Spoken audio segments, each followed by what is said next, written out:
Ladies and gentlemen, welcome back to the Water Cooler, the world's most statistically average sports podcast. My name is Ryan Saba, the most electrifying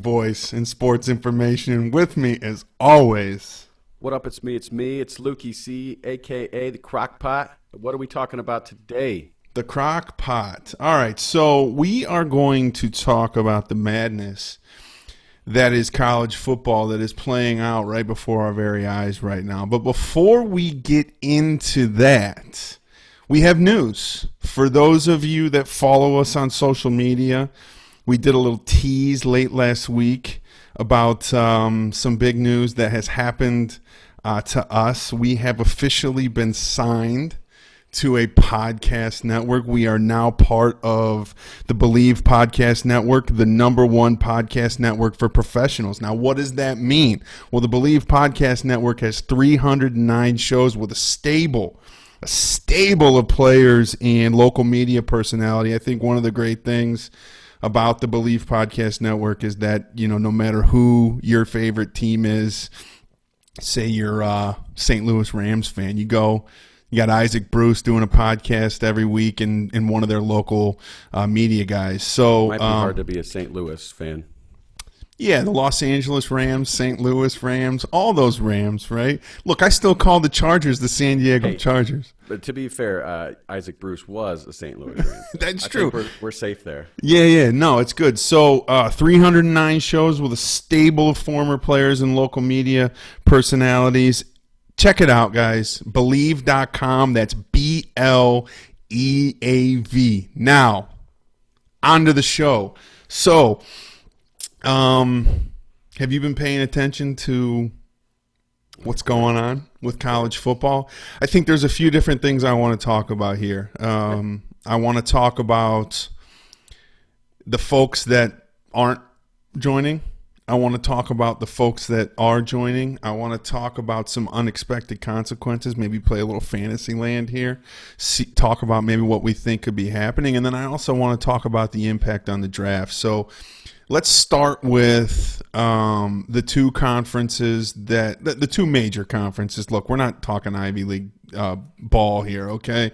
Let's talk about the Big Ten and let's talk about the Pac-12. General thoughts you have on what kind of has played out there, some things that you've read, some things that you heard. Just talk about how you feel about what's been happening with look, you know, we're primarily talking Big Ten here, so talk about that. Yeah, first and foremost, it sucks the most for the players, you know, especially guys that are going into their final year, whether they're seniors or not, guys that were, you know, looking to the draft. Just to not be able to play, not to be able to have that experience, even guys that weren't going pro, you know, guys that were going to end their college career this year, this is just a blow. I mean, I do expect them to come out with some kind of eligibility extension for those types of players, since those two conferences, those guys aren't getting a year. But, you know, it does hurt. It does suck for them, first and foremost. But then you start thinking about individual players, like a guy like Justin Fields, who is definitely going to be in running for the Heisman. Certainly going to have not this year. He was going to be certainly going to have a shot at a national title. Can I say one thing? I think we can officially say your big prediction at the preseason prediction from last year that one day Justin Fields will win the Heisman. I think that's officially dead. He's still going. Future Heisman winner Justin Fields. That is his name. It will remain his name throughout his NFL career as well. You got it. But anyway, yeah. But even like for you know, beyond this year, you know, he had a chance, you know, to potentially, I don't think he's going to, but past Trevor Lawrence is the #1 pick in the NFL draft. So there's more to it than just, you know, college football and then the not being able to play, but there's impact on the NFL draft and even just guys in general that don't have a future in playing professional football. So that's kind of where I'm at with it. How about you? I have a lot of feelings. And I'm going to save some of them after we kind of talk about the guys that are playing. I think a lot of I've been reading a lot and watching a lot. Look, I try to stay away from the First Take and Skip and Shannon stuff, that, but I have been watching a lot on Get Up with like Booker McFarland. Some of these guys that actually have kids that are playing in college right now and some other things like that have helped me gain a little bit of perspective. But look, a lot of my opinion and some of the facts, really, let's just call it what they are, the facts of what happened, came from an article that I referenced when you and I talked over the weekend. It was a really lengthy article. It was called "The Inside Story of College Football's Wildest Week Ever," and it was on ESPN. It took me, I'm not even kidding, man. It's like 45-minute read. That kind of went conference to conference. A lot of contributors: Adam Rittenberg, Mark Schlabach, Heather Dinich, Sam Kahn Jr. They spoke with commissioners, administrators. They spoke with coaches. They spoke with medical professionals, and they just really got a lot of insight. So I'll talk more about some high-level stuff. Let's talk directly about the Big Ten and the Pac-12. The Pac-12 didn't want to be the first conference to back out, which was very well documented in that article, which I think is really, really interesting. Well, they had to feel real bummed about it because they probably felt for a few days there they had a potential to make the college football playoff.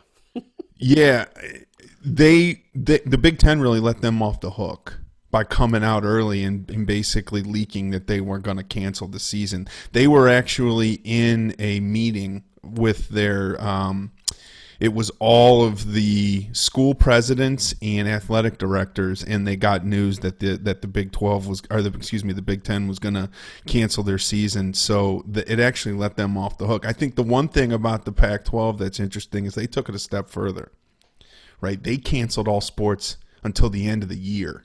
So that means college basketball is in jeopardy now too. So while the Big 12 has I keep saying Big 12, the Big 10 has come out and really said, look, we are going to postpone the season. The Pac-12 has taken it a step further.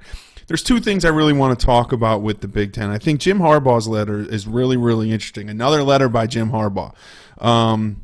It's not just because he's my favorite coach for my favorite team. I think that Jim Harbaugh right now, from a coaching perspective, is doing more for college athletes and college athletics in terms of trying to progress it to the next stage. If you remember the letter back in May where he really talked about player empowerment and all that stuff, and he took it a step further. He said, listen, we have a protocol in place here at Michigan that no coaches have tested positive, no team personnel. We've tested like 850 people. We've had 11 positive tests out of 850, and then 0 in the last 353 have tested positive. There has been no pauses in training. In the conference, the commissioner, Kevin Warren, I believe is his name. Yes, Kevin Warren just basically disregarded it completely. So there is a policy program in place to follow that Michigan has really has tested and proved that it works. It's not just some hypothesis. I mean, it's a theory. It's a tested hypothesis that actually works. So I thought that was a little dismissive by the Big Ten. And, the fight by Justin Fields, it's happening right now. Have you gone on and signed the petition? I have not. Why? Look at it. I don't. Do you want me to? I will if you want me No, to. Look, they don't care. Again, Kevin Warren was asked to, the commissioner of the Big Ten. That petition, I think it's great, and I think the last update I saw was over 250,000 signatures. At 6 o'clock. At 6 o'clock today, there was 253,000 signatures. Yeah, so I think that's great, and I mean, I'll sign it. I don't think it's going to change anything. It's not, but I like what Justin Fields is doing. I get it, right? Justin Fields, he wants to play. He wants to win the Heisman. He wants to up his draft stock. He wants to win a national championship. He's got a lot on the line, right?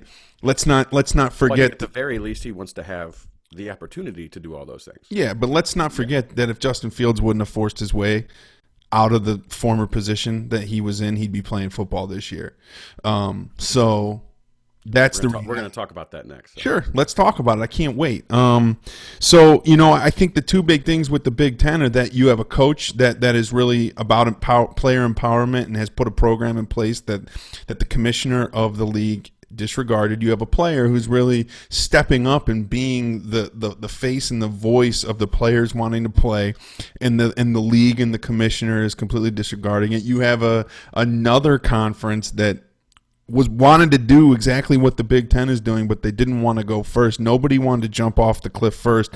I think it's really interesting, and I have some theories about what's going on here exactly. But I think it's really interesting that the Big Ten has really been at the front of this, and you have the Big Ten has a lot of star power from a coaching perspective.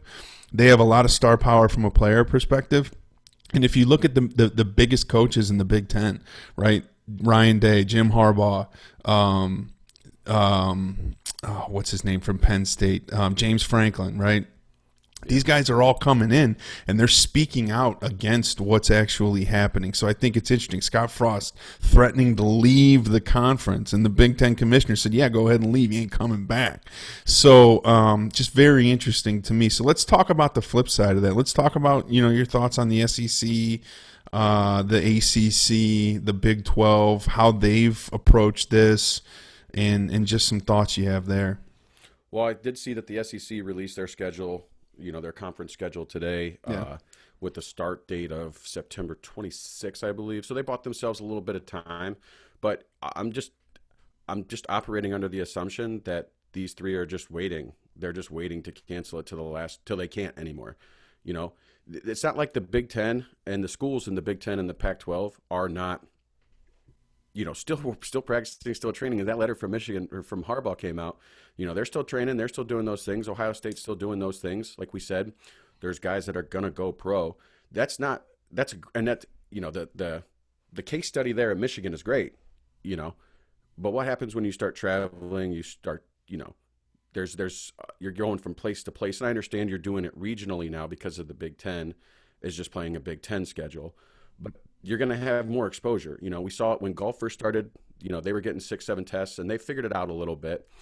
Baseball has, I would say, probably started to get a little under control. Yeah, you haven't seen much of the stuff you were seeing early on with the Phillies and the Marlins and all that.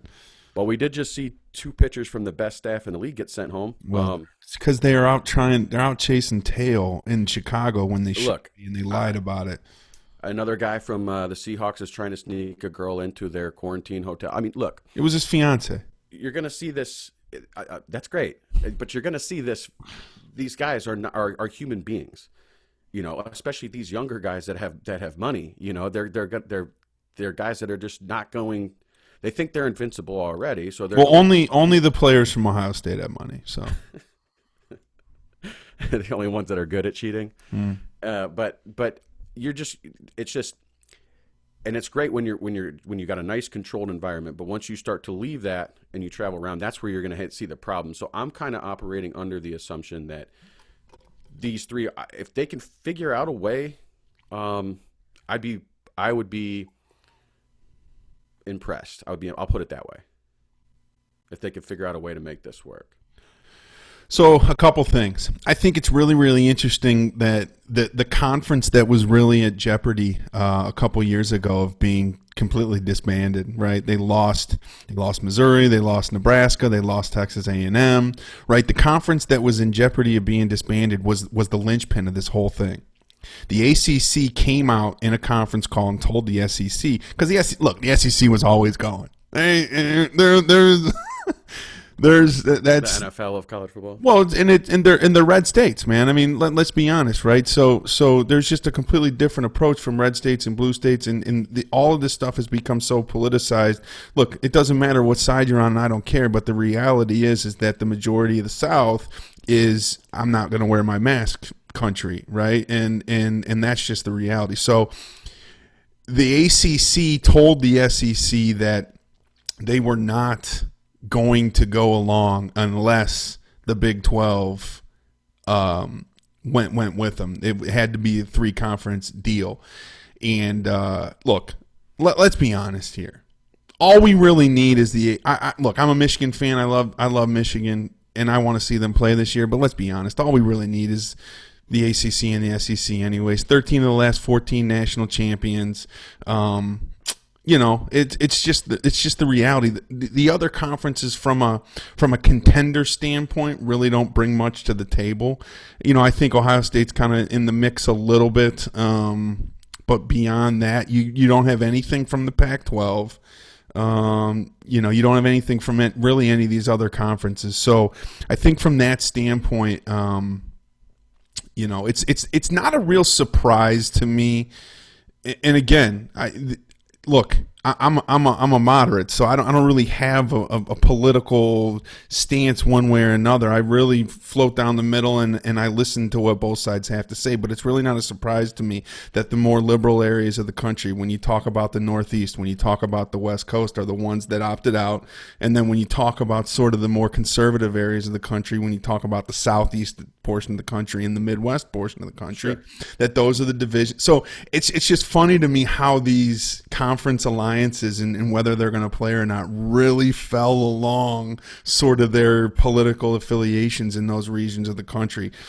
Is it good? Is it bad? I don't know, right? I mean, look, I think I want to see football. I think I don't want to see anybody get hurt or die. I think there's a lot of medical stuff that's coming out. Booger McFarland talked about the heart condition that potentially is at risk for larger human beings that get the COVID virus, to having, long-term cardiovascular issues. So I think if the medical experts give the green light for these guys to play, I think they should play. But you have guys like Jay Adonde, and look, I got nothing against Jay Adonde. I've been watching him and reading him for years, but he's the head of the journalism department or whatever at Northwestern, and he basically said that I don't think they should play football, and I don't care what your opinion is outside of that. So he doesn't want to hear any medical experts. He doesn't want to hear anybody else talk about it. He just wants to put his opinion out there, and I think that's the wrong way about it. Sure, and I don't follow Adonde. I've seen him before on the shows and stuff, but I don't follow his work that closely, so I don't know exactly what he said or anything like that. But I don't think that the media is a reason that the season is canceled. I didn't say the media was. No, I know. Oh, I okay. didn't say that you did. I'm just saying I had seen that take out there on Twitter. If anything, the media is pushing for it. I mean, I would agree with that wholeheartedly. But yeah, it's just a thought I had, and I think it's just go ahead. Well, anytime the president says anything, right? It automatically becomes a lightning rod. So when he comes out and says, that Trevor Lawrence, he's a hell of a guy, and we met and we're buddies, and now all of a sudden, 50% of the country, 55% of the country, 45% of the country, depending on what polls you read, right? They're automatically gonna be like, oh my God, no. Right, so I just think this has become so highly politicized, like a lot of the other things in this country have right now, it's tough. It's tough that it has, but I want to see these kids get every opportunity to play, including Justin Fields, not Justin Fields, right? Joe Schmuckatelli, the backup tight end at Colorado. I want to see him have a chance to get out there and play. So, but I don't want to see anybody get hurt. So if the medical experts in these conferences say that these kids shouldn't play, then those kids shouldn't play. But the SEC medical experts gave the green light. The ACC medical experts have given the green light, and the Big 12 medical experts have given the green light. So, I don't know. Yeah, and I mean, kind of in a holding pattern here till you wait and see, I guess. It sounds like we're operating under two different assumptions. You're operating that they're going ahead, and I guess that's probably the correct way to go about it right now because they are scheduled to go, and I'm operating on the other side of it, that it's just a matter of time before they also join them and cancel. But, we'll see. Do you think – so are you of the opinion that you don't think that they're going to play? Yes, I don't believe there will be. I believe those three will end up canceling. I'm still not 100% sure that the Big Ten's not going to play. I'm telling you right now. I think that there's going to be man. Well, if the other three find a way to do it, like I said, they're still training. They're still in their buildings. They're still getting everything done, for their programs. So if those other three go, I don't think that the Big Ten can afford to not to Yeah, not go. I think that's an interesting word, right? Afford. When we talk about unexpected consequences and things like that, there's probably 10 universities in this country, big universities, right? I mean, UNCG in Greensboro doesn't have a football team, but outside of those teams that don't have football teams, right?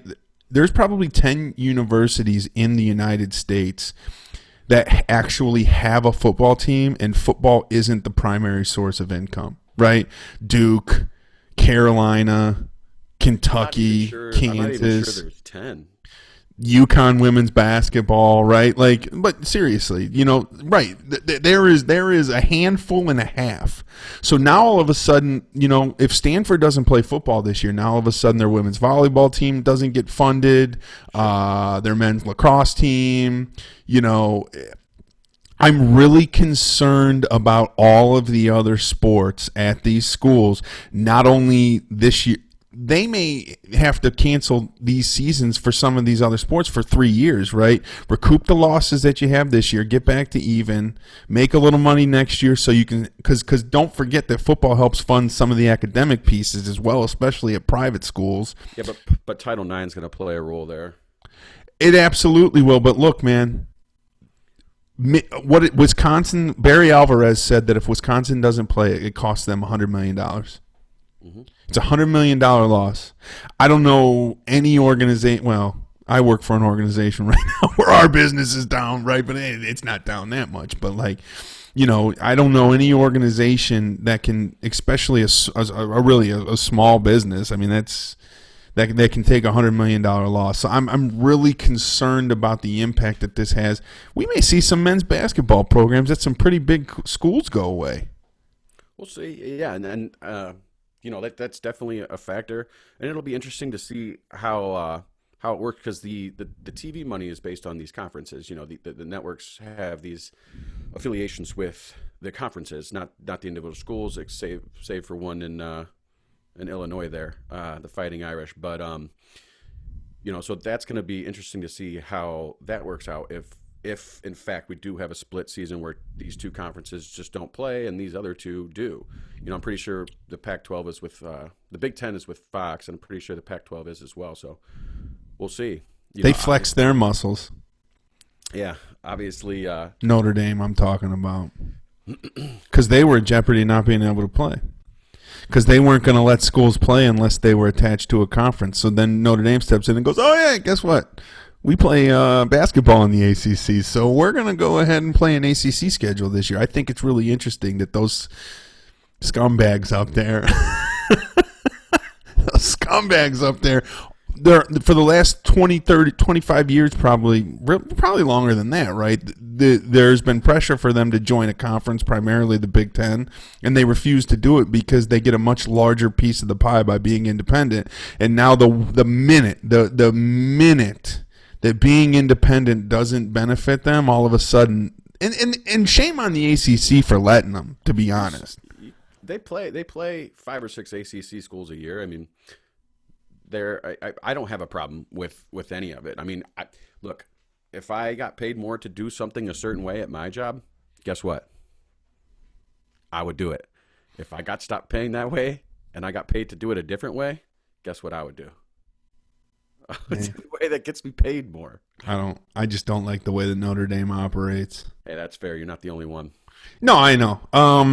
What else? Unexpected consequences that you think could come out of this thing? I want to be positive a little bit because I feel like we've been pretty negative so far for the most part. At least I know I have. I think that an unexpected benefit of this might be these players coming in being better prepared to be NFL union members.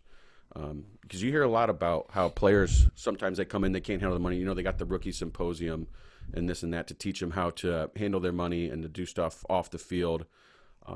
But I believe I saw the statistic that somewhere it was either 65 or 70% of players returned a ballot on the CBA. That directly impacts their livelihoods. Right. And 65% of the union voted, and the other 35 to 30%. Which is crazy, right? So I think you're always going to have leaders, great leaders that are in every draft class anyway. But these players doing it now in college, getting out in front of it, I think they're going to be scarred by this, where they're not going to be able to play, where they're going to make sure that they're minding all their P's and Q's by the time they get here, so they become better union members. And I think that's better for the league overall. You don't have these long negotiations. They're just going to be on top of it more, and I think that that's going to benefit really the players, union, and the fans, and the league as a whole. That's a good take. I didn't really take that into consideration. Look, there's going to be some schools that try to do something, right? They try to transfer, they try to play. I think Nebraska is I think Nebraska is one of them. Who was it? It was Nebraska and Iowa, right? Were the two that Nebraska and Iowa were the ones that voted to play. Now, look, that's not the coaches or the athletic directors. That's the school presidents, yeah. Okay, so the school presidents voted to play. I think that there's going to be some schools that try to move. The unexpected consequences is they're going to be nations without a state, right? Like they're not going to be able to return back to the conference that they're playing in. So I just don't know how they're going to be able to break their contracts, because I mean, when they join conferences, that they have to stay for. Nebraska just came into the Big Ten. What was it, 3-4 years ago, or is it longer than that now? It's probably been. Actually, I think it's been a little bit longer, 8 or 9 years. Okay, so I don't know how long it is. I just don't know how they're going to be able to do that, especially when we're talking about this is a matter of weeks away. This isn't. I think it's one thing if Penn State and Ohio State were lining up on the field this fall. I think it would be a lot harder. There's probably some types of loophole if your conference isn't playing, right? So I think maybe. So I think you have some unexpected consequences there, potentially having some teams that very short-sightedly leave their conference and then don't necessarily have a place. The transfer portal. Again, we're talking about weeks here. I hear you. I just we're in uncharted territory here, so I don't know if these schools, the NCAA behind the scenes, these players are trying to create a union. I mean, there's a lot of things happening. If you look at the transfer portal, which is interesting, you have any idea how many players were in the transfer portal in 2019? Mm-mm. You want me to tell you? Yeah. 1,106. Wow. That's a big number, right? You didn't think it was nearly that high, right? I was thinking maybe a couple hundred. So 1,106 players were in the transfer portal in 2019. Some of those guys are still in the transfer portal, right? So Tate Martell. Yeah, he's somewhere, right? He's probably. I think he's at Middle Tennessee. Is he? I don't know. Last Chance U. Now, though. He's down there at Last Chance U. I think that there's. And if these kids try to start transferring schools, I think there's a potential it hurts recruiting, right? I think it's a bad look for some of these teams to not play. I mean, these younger kids, 16, 17, 18 years old, their lives aren't that long, right? They don't know the tradition of some of these teams and things like that. So now all of a sudden, I think you look at schools trying to leave. I think you look at kids trying to leave their schools. I think you look at potential impact on recruiting, and I think you look at these extra years of eligibility because they are going to have to grant these kids at these schools, and because not every kid's Justin Fields that can go to the draft this year, right? So they're going to have to give them extra eligibility. Well, they already got 100 scholarships or whatever, right? Now all of a sudden it becomes 125. Now all of a sudden your roster's bigger. Now all of a sudden I expected this guy to either graduate or potentially have a good season and move on. Now all of a sudden I'm stuck behind him on the depth chart for it. Mike Greenberg really talked about this on First Take, and I was really enjoying it. He kind of compared college athletics and specifically college football to like a conveyor belt, right? Like come in, boom, boom, and it kind of resets all over again. Well, that's all being pushed back by a year. So I think it's really interesting to see Potentially, I mean, there's guys that don't play until their junior, senior year, right? They have one good year. Now, all of a sudden, they get on teams' radar. They have a good combine. Now, all of a sudden, I'm a guy that nobody was talking about. I'm a second round draft pick, right? Some of that stuff comes into play, is No, potentially definitely, impacted. 100%. And I think that if it does end up where none of these teams play, that they'll have access to workout videos and stuff like that, practices. But it's less impactful if none of the conferences are playing than if some of them are. So I It's understand what true. you're saying.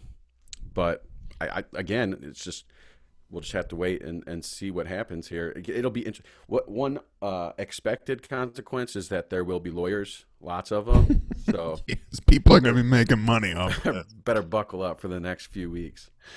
Yeah, there's going to be a lot of lawyers. There's going to be a lot of lawsuits thrown around. It's going to be interesting. I think, and I should have talked about this earlier. I didn't really write it down, but these universities don't give a shit about these kids. What do you They mean? they don't care about the kids' health. This is all about liability. Oh my God, are you kidding me? They aren't they are not playing because they're worried that some kid's going to die, or it's all about how much money they could lose if they get sued. 100%. But they're masquerading it as we're all about player health. You mean an organization that has been just living on free labor is exploiting it? It's weird. I mean, it's crazy. It's weird. What do you We talked about that several times on this. free labor? What are you comparing? I'm not even going to. So I touched on the draft a little bit there. Do you think there's any other impact? You talked about watching workout videos and stuff like that. You think there's any other potential impact on the draft here? Well, this stuff all kind of hit like right at the combine, right? And it did have an effect on it, I believe, right? Yeah, no, it did. Yeah, The combine was there was no on stopped it. field. All Yeah, they they did stopped was it. all they So did was the measuring. I think you'll have. That's right.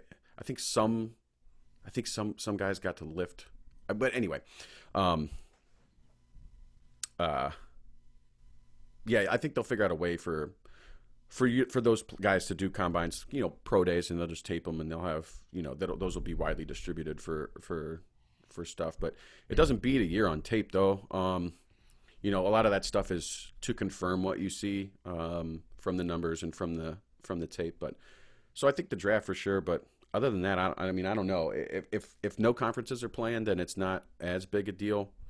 Um, if some are and some aren't, then that's a real problem for a lot of those guys at those two conferences that aren't playing. So I see a couple things, right? Especially if they try to play in the spring, like that becomes interesting. Just don't see how that works. I don't. Well, The NFL timeline is built in a way that is not going to allow for that.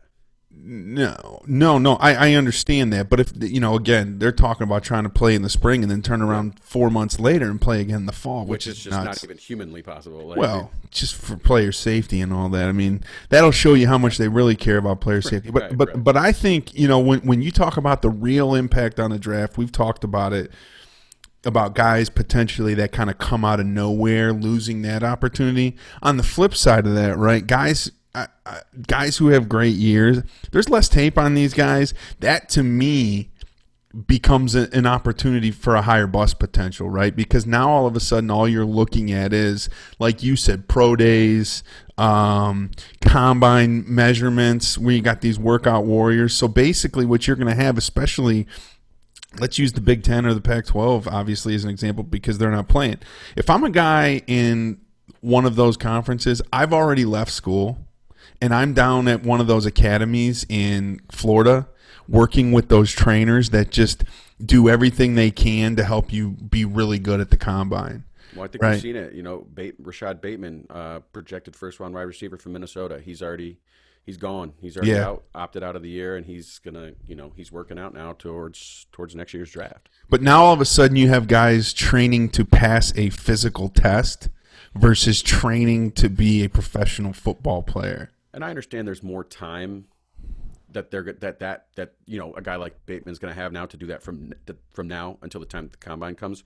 But these guys do that I mean, as soon as their season ends, guys that don't play or guys that finish their bowl games in December, I mean, they go and they're starting to work on that stuff. So I think there's more training specifically for the 40-yard dash, for the 3-cone and all that stuff that they do there. That's what they're doing. Yeah, I don't know, man. They've been doing that for years now. Sure, you're right, but now they have 8 months to do it. Yeah, I hear you. All right, you got anything else?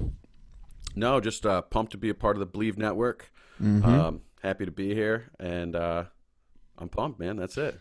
So I think there's a lot more dominoes to fall. This may not be the last you hear from us on college football this year. I really hope not. If things continue to progress, breaking news, we'll jump on and do an episode that week. If they play, we'll definitely do a preseason preview where we make our Heisman picks and all that. So, obviously tune into us on the Believe Network, the Believe Podcast Network, the #1 podcast network for professionals, Believe.com. That's BLEAV. With that, we are going to sign Somebody suck me. You did it too quick again. You did it too quick again. What are we going to talk about next week? I forget. We doing what did we talk about? Caught me off guard, man. I already signed off. We've been talking about a lot of different things. Yeah, we'll have something for them. It's going to be NFL related. I think we're going to do. Off-season recap and NFL preview. Yeah, I think it's good for us to give a little preview for what's coming next. So off-season preview, we're gonna do an off-season review. Then we're gonna do a season preview. We got some video game stuff coming for the PGA 2K game. We're gonna talk about a little fantasy football. That's right. So be prepared. With that, everybody, we love you. Enjoy your lives, and Lou. Somebody suck me. Love it. Everybody.